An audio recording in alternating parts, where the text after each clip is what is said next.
Hello everyone, welcome back to a new video. We are back with another episode of the winners and losers on the Footy Mates channel. And today's gonna be a big episode because my team have won a trophy after 5 years. Our team. Our Our team have team. won a trophy after 5 years, and I can't wait to get to that. Okay, 5.5. But let's dive straight in. We're back as usual. Kshitij and I are both on here today after 2 weeks of having individual episodes. But yeah, let's dive straight in. Kshitij, take us away with Danny Ings being our first winner. Yeah, 2 goals. I think it's his first 2 goals for West Ham, and they were massive. I think to get those 2 goals, I think they were the first. I think he scored the first goal as well, and it was just a massive boost for West Ham. It spurred them on to a 4-0 victory against Nottingham Forest, who had been decent recently. Nottingham Forest decent, and as I said, as we've previously said in previous videos, in the relegation fight, every point matters.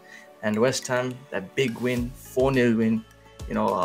What did you make of the result, and what do you think? How would this really help West Ham in the relegation fight later on? Yeah, I mean, of course, the result was a big one. I think West Ham have been struggling this season, and to get 4 goals in a game, it was obviously very big to see some of their key players score. But let's get to Danny Ings. I mean, for me, he is one of the most underrated Premier League strikers. He's just not talked about enough. He has 49 goals in the last 4 seasons. Keep in mind, he's been playing for teams like Southampton, Aston Villa, and now West Ham. I mean, progressively getting better. But 49 goals in 4 seasons, we know how clinical of a striker he is. And he's 30 years old. He is in his peak right now. And it's criminal to see how underrated he is in the Premier League. I mean, scores most of the... I'm pretty sure he has a super high conversion rate. We don't have any stats for you here. But just a top class striker. I mean, what do you think? How do you think his time at West Ham is going to fare? Now, he's a proper goal scorer, and the thing is, he'll score goals regardless of what happens, even though his time at Aston Villa was up and down. But if you see, there's one constant. He's mostly scored goals every now and then. It's very rare that he goes on a very, very long drought. So yeah, and even his time at Southampton, he was amazing. So I think it's a good signing. It's a shrewd signing for January window, and if it helps them stay up, then it's a massive signing. Yeah, definitely. I mean, having that, let's move on to our first losers of the day. Who are our first losers?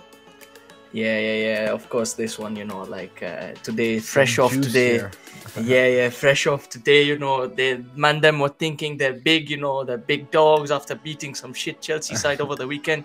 And they were bigging up themselves, only to realize they come out and they lose to Sheffield United, who are a championship team in the FA Cup, the only possible trophy they could have won this season.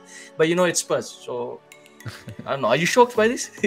I mean, come on. I think, in fact, it just shows us how bad Chelsea are, if anything. I mean, a disappointing game again for Spurs. Of course, Conte's been away for a few games now. I mean, sorry to hear about his illness, but it's just not working for Spurs. Even Heung-min Son, who was joint top goal scorer last season, is nowhere to be seen. What's happening on the pitch? What is your take on the way they're playing this season? Who are the culprits here?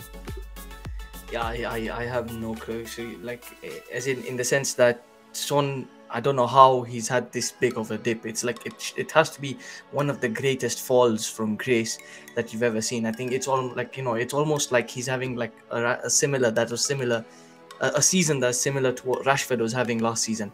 And I can't figure out what's happened. Every time I watch him, it's he looks short on confidence, and yet he tries to score long range goals, and he scores a couple as well occasionally. So it's difficult to say, but also the whole managerial situation is not helping. The contract situation with Conte, whether he's going to get renewed or not, we don't know. So it's all a mess. And then Spurs fans are saying the assistant manager better than Conte. He's done better. He had a 100% record until today, but yeah, it's all a mess at Spurs, and now we don't know where they go. They've tried serial winners, no trophies, no Conte, Jose. Who do you think Spurs can get as the next manager? Because I think I'm pretty confident Conte is not going to be staying. I don't know, man. I don't know who is out there on the market. No, there's like, obviously they could get Pochettino again. the No, like, I wouldn't rule that out because I don't see like where else Pochettino would go. I think he should be in the Premier League, and I mean he was heavily linked to United last summer, but glad that didn't go there. But yeah, I mean, come back for Pochettino maybe. Yeah, there's Pochettino, there's Zidane, there's Enrique. These are the managers out there. If Chelsea don't snap up Enrique, I think if Tottenham can somehow convince Enrique to come to Tottenham, I think he could be a proper project manager and has like the winning mentality. But I don't know if he'll ever go to Spurs. That's the only thing. Yeah, in all fairness to Spurs, I mean, I just don't see that happening. But yeah, Spurs are sat fourth in the Premier League with 45 points. Not really threatening for the top three. Newcastle 2 games in hand just behind Spurs. And of course, the threat of Liverpool always coming in for a late top four fight. So not looking great for Spurs. But let's move on to our first winners today. And Kshitij, take it away. What else? It's the badge on your shirt, and no, I don't have one, but like, you know, like GGMU, man. GGMU. Vamos, Go, man. Let's go. I was so gassed, man. Yeah. Ten Hag is the GOAT. EFL champions of the world. Watch out, City, Arteta and your boys, we are coming for the title. Kshitij is going to play it down, but we are coming for the title. I'm still riding the trophy train.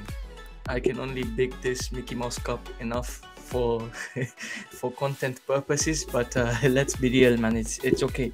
Look, I think we're just happy that it's our first trophy in about 5.5 years. And I think it's going to be a boost mentally for the players for the remainder of the season. And it's just this mentality that Ten Hag has brought to the players, you know. And it's like, I don't know, it's just too elite, man. This mentality, you know, we don't lose. We don't lose, man. It's and it's in like today as well in the FA Cup.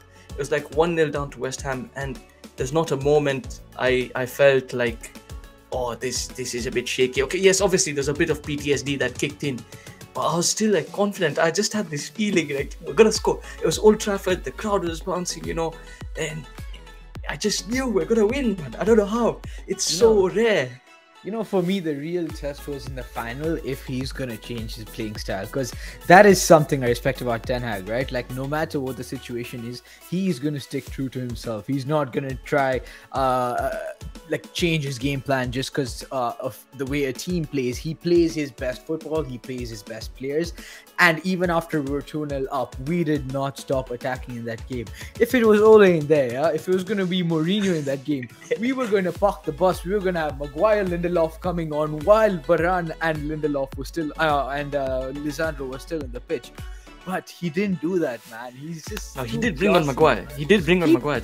Maguire, but like we didn't park the bus, right? We were still. We're still trying to counter whenever we get the chance. Yes. And that is the biggest part for me, and that's why I respect him so much. But enough on United, man. I mean, I know a lot of people are going to be chatting shit out there, but yeah, just glad to have that trophy finally, and like we can kind of move on from that one now.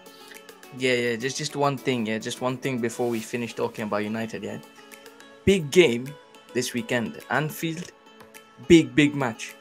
I am scared because even the best United teams in the history have never won there. But let me tell you, we win on Sunday, and next week, I don't care whether it's a winners loser video. I don't care what video it is. Every video Footy mates make, I might try to make an appearance and talk about the title race. You will see me there. I mean, let us know what your predictions are, everyone. United, Liverpool at Anfield. Who's going to get this game? I mean, we know it's Anfield, but Liverpool haven't been in the best form. So, yeah, comment down below what you think the score is going to be. But let's move on to our last segment of the day and our second losers, Southampton. Now, Southampton have been having some tough times managerially. I mean, Kshitij, maybe you can run us through what's been going on at the club. Yeah, so basically, they had this manager. He was called Ralph Hasenhüttl. You may have heard about him. He was a good manager, and the thing is, 2 seasons in a row, I think they had a poor squad. He still managed to save them from relegation. 2-3 seasons, I think, in a row.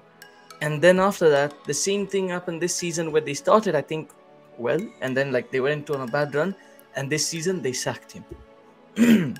Who did they bring in? A manager who did not fit in with the Southampton philosophy, Nathan Jones. And then, obviously, because he didn't fit in, eventually he got sacked as well, because he also had a bad run of games. And then the interim manager is now the permanent manager till the end of the season. So I think Southampton made one bad decision after the other, and they've continued to make it, and their managerial situation is all in shambles right now, which is why they're suffering, and they deserve to be suffering if because of their poor decision. Of course, I mean, Southampton sit rock bottom in the league right now with a total of 18 points from a possible 72 points this late into the season. I mean, we used to talk about Southampton as the team that could potentially make a fight for the Europa League spot, you know. I mean, we're far from there now. And okay, let's get to the main reason. I guess they're our losers this week. They just got knocked out from the FA Cup by fourth-tier team Grimsby, as well as just lost 1-0 to Leeds over the weekend, who have just sacked a manager and are trying to find their form as well. So I think it's just the issues, the squad's just not gelled in, man. Like, you have players like Ward-Prowse who show up week in, week out, and then you have a lot of new players in that team as well, like the Nigerian 28-year-old Onuachu, and it's just a mix of players that are bang average, a mix of players that have not yet settled in, and then you have like 1 or 2 players who have been at the club for over 5 years. So, I mean, how do you see Southampton digging themselves out of this hole? Yeah, no, I don't know. They backed this Nathan Jones guy in January as well to get Soleimani and Onuachu, and then they sack him after getting the players he wanted. And yeah, I mean, they have decent players, but they just don't have the proper manager. They don't have someone with experience to get them over the line. I think Lavia is a decent player. Bella Kotchap is a good defender. And, you know, the attackers are pretty all right as well on paper. And James Ward-Prowse, like, he can score a free kick every game. So, you know, on paper, they are better than what they're looking like. So, but I think they're going down. Yeah, I just think they're going down. Yeah, for sure. I mean, yeah, that has been the winners and losers this week. Let us know who we've missed out. Who are your winners and losers from the last week of football? Even if it's outside the Premier League teams. I mean, we're back with Champions League action now. A lot of juicy results over the last week or two. So let us know what you think about how football in Europe's been in general. And don't forget to subscribe. Kshitij, do you want to sign out? Yeah. Just once again, I need to calm down. Firstly, the United fans, let's wait until Sunday, you know, before we say anything about the title race. Until then, calma, because we've seen our weekly title charges before, you know, this season.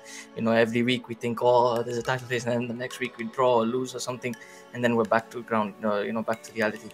But yeah, I think if we win on Sunday, you know, I might be a bit serious, you know, I might see. So, up the United, up the mighty CARABAO, EFL champions of the world, Manchester United, you know, and better than Champions League. And yeah, you know, and yeah, I hope everyone has a good week. I mean, subscribe, watch our videos, man. Definitely doesn't change the gap to Arsenal. But anyways, thank you so much for tuning in today. It's been Kshitij and Ankur, and it's been the Footy Mates. And let's see you next week. Have a good one. One game at a time.